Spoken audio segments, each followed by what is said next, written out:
J'aime le Saint-Esprit. Le psalmiste a dit, tu me conduiras par ton conseil. L'Esprit me conduit par son conseil. Le Saint-Esprit est merveilleux. L'offrande que nous donnons ici n'est pas une offrande qui va entrer à la caisse. Mais cette offrande est quelque chose que Dieu veut, que nous puissions mettre sur les mains de quelqu'un. Quand je suis monté sur l'autel, la sœur là est venue déposer l'argent. Sephora, elle avait combien sur...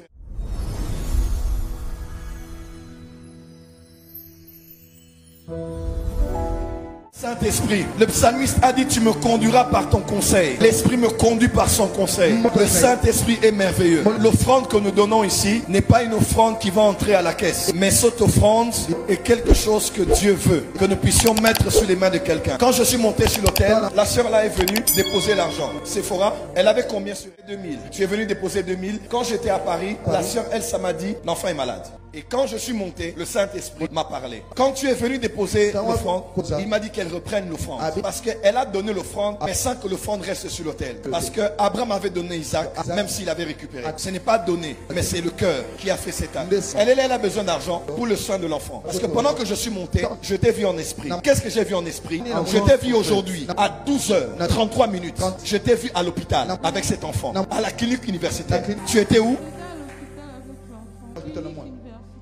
Est-ce que tu m'as parlé de ça? Toi et moi on a parlé aujourd'hui. Personne ne me l'a informé, mais le Saint-Esprit me l'a dit. Aujourd'hui, cette église est l'aide de ta destinée. Elle voulait donner 2000. Le Saint-Esprit a dit qu'elle reprenne ça. Il y a des gens en ligne et en présentiel qui vont l'aider. Au-delà de l'argent que tu reçois. Parce que l'argent que tu reçois, ce que tu reçois maintenant, ça ouvre tes finances. Parce que ça vient des bons cœurs que les gens ont ici et qu'ils ont apportés sur l'autel. Voilà 3 choses qui vont se passer maintenant. La première, Dieu ouvre tes finances. Et Dieu ouvre tes finances. Amen. La deuxième, Dieu guérit l'enfant. Et Dieu guérit cet enfant parce que je me retrouve à l'hôpital et j'entends le médecin est en train de prononcer le nom du cancer. C'est ça? C'est quoi?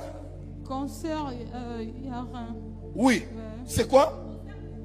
Des reins. Que l'enfant qui a un problème se développe en enfant, c'est un problème de cancer. L'enfant est guéri. Amen. Cet enfant porte mon nom. À cause de l'alliance que j'ai avec mon Dieu, cet enfant est guéri maintenant. Amen. Et qu'est-ce qui va se passer au fait?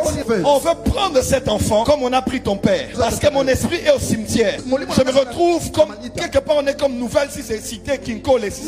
Kinkole. Je me retrouve là et je vois peu de personnes là en train d'enterrer quelqu'un. Et je vois là où on l'a enterré. J'ai vu septembre 1968 et je vois avril 2025. Et je vois un nom, on a écrit Ngoï. Comme Balabala, comme ça, Ngoï. Ton père est mort cette année. Tu me l'avais parlé? Mais il y a un Dieu qui parle ici.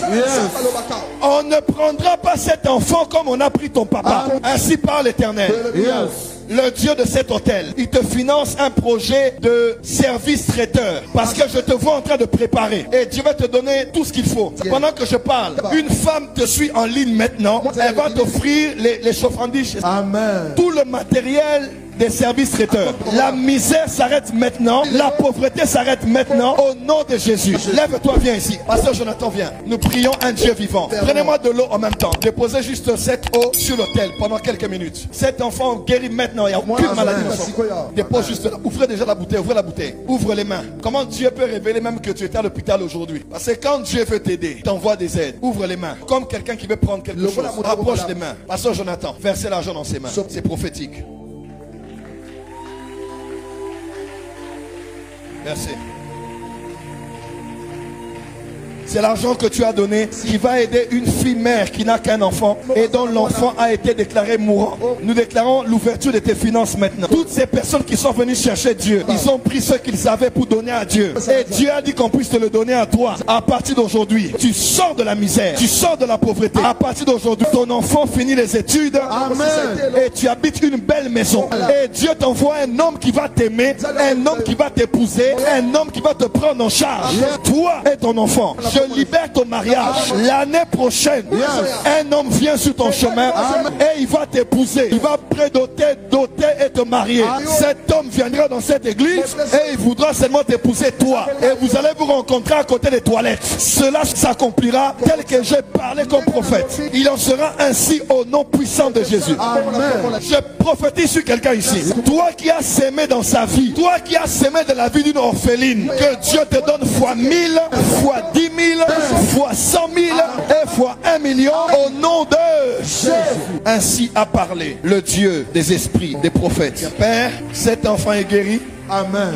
L'enfant va boire et vous allez laver cet enfant avec cette eau. On va rentrer à la clinique universitaire et on verra qu'il n'y a plus rien. Je prie un Dieu des miracles. Nous prions un Jésus vivant. Ça, c'est quand Dieu te prête son aide. Elle n'a pas préparé ça. Peut-être qu'elle cherche un rendez-vous avec moi. Mais les rendez-vous de Dieu sont meilleurs que les rendez-vous des hommes. Partez, c'est fait.